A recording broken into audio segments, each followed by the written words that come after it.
diabetisi, pada diabetes mellitus kadar glukosa darah sangat tinggi. Keadaan ini kita sebut dengan hiperglisemia. Sebaliknya, ada keadaan di mana kadar glukosa darah sangat rendah di bawah kadar normal yang disebut dengan hipoglisemia. Sahabat yang ingin tahu lebih jauh tentang hipoglisemia, simak episode tentang hipoglisemia ya. Pada orang normal tanpa diabetes, maka kadar glukosa darah akan selalu berada dalam rentang normal yang kita sebut dengan normoglisemia. Nah sahabat, tubuh kita unik sekali ya. Meskipun misalnya kita sedang makan banyak ketika pada pesta misalnya, kadar glukosa darah tidak akan meningkat sangat tinggi pada orang normal ya. Maka kadar glukosa darah meskipun makannya banyak akan tetap berada dalam rentang yang normal.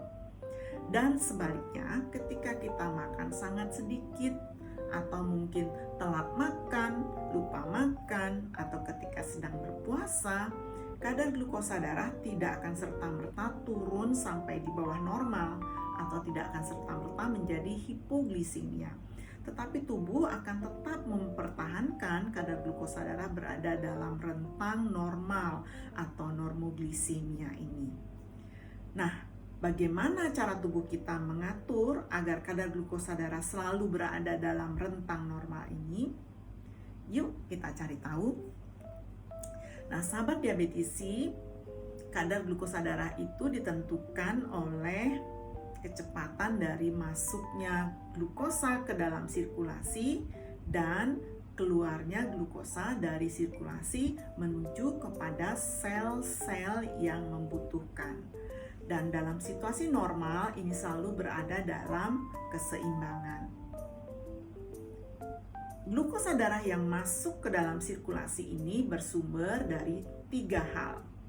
Yang pertama adalah dari makanan yang kita makan.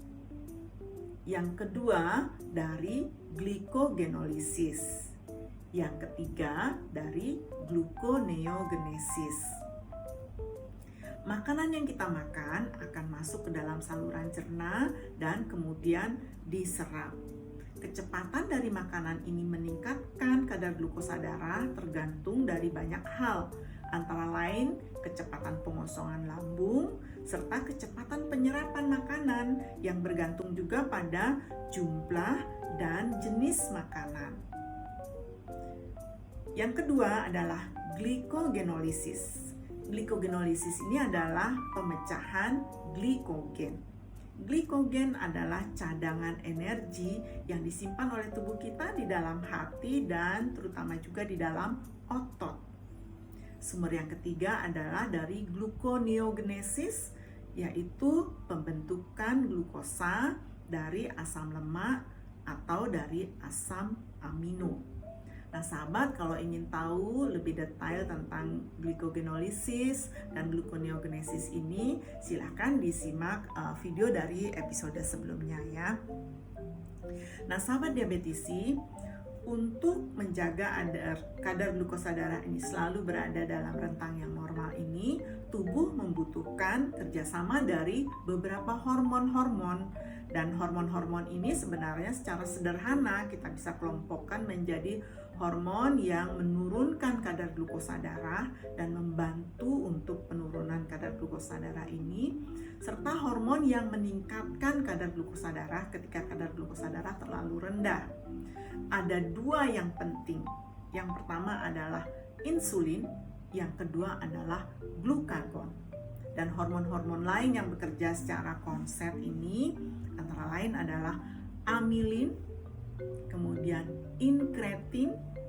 Inkretin ini adalah hormon yang dikeluarkan oleh sel-sel saluran cerna dan ada 2 jenis, yaitu yang pertama adalah glucagon-like peptide 1 atau disingkat GLP-1, dan yang kedua adalah glucose dependent insulinotropic peptide atau disingkat GIP. Nah, amilin dan inkretin ini akan membantu tubuh meningkatkan sekresi insulin. Sebaliknya, hormon-hormon yang akan meningkatkan glukosa darah adalah glukagon.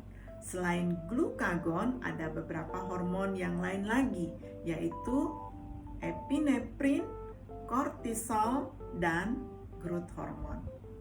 Yuk kita simak lagi bagaimana sih secara sederhananya konsep dari hormon-hormon ini bisa secara harmonis mengatur kadar glukosa darah.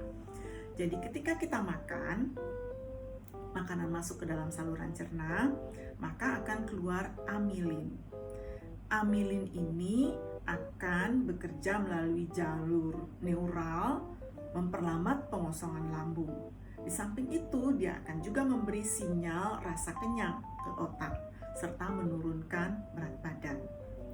Nah, ketika makanan sudah masuk dan dicerna, maka dia akan diserap oleh saluran cerna. Makanan yang diserap ke dalam saluran cerna ini, terutama glukosa, akan memicu sel-sel saluran cerna untuk mengeluarkan inkretin, yaitu dua jenis yang saya ceritakan tadi yang paling penting, yaitu GLP-1 dan GIP. GLP-1 terutama dia akan memicu sel beta pankreas untuk mengeluarkan insulin, dan sebaliknya dia akan menekan sekresi glukagon dari sel alfa pankreas. Nah, di samping dua efek penting ini, inkretin ini juga memiliki efek yang mirip seperti amilin ya, yaitu memperlambat pengosongan lambung, memberi respon rasa kenyang ke otak, serta menurunkan berat badan. Jadi kita tahu ya, hormon ini sangat penting. Nah, sebaliknya, glukagon dia akan meningkatkan kadar glukosa darah, dan ini berada dalam keseimbangan ya. Jadi ketika kadar glukosa darah tinggi, maka yang dominan adalah kerja insulin, dan ketika kadar glukosa darah sudah rendah, maka insulin tidak lagi keluar, dan kalau dia terlalu rendah akan keluarlah hormon-hormon yang akan meningkatkan kadar glukosa darah ini. Nah, secara prinsip sebenarnya kita bisa lihat mekanisme pengaturan glukosa darah ini secara bihormonal saja, atau melihat dari sudut dua hormon yang penting ini, yaitu insulin dan glukagon. Insulin dikeluarkan oleh sel beta pankreas, dan glukagon dikeluarkan oleh sel alfa pankreas. Jadi insulin ini akan memicu glukosa keluar dari sirkulasi menuju kepada sel-sel yang membutuhkan energi. Dan sebaliknya, glukagon akan memicu masuknya glukosa ke dalam sirkulasi. Jadi sehingga dengan demikian, insulin akan menurunkan kadar glukosa darah, dan glukagon akan meningkatkan kadar glukosa darah. Dua hormon yang bekerja secara bertolak belakang. Nah, bersama glukagon ada 3 hormon penting juga yang meningkatkan glukosa darah, yaitu epinefrin, kortisol, dan growth hormone.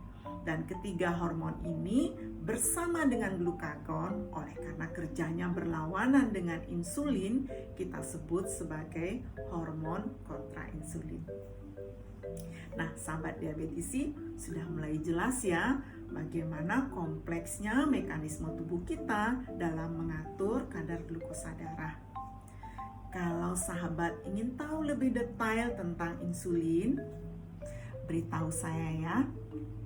Kita akan bicarakan insulin lebih detail pada episode berikutnya. Sampai jumpa.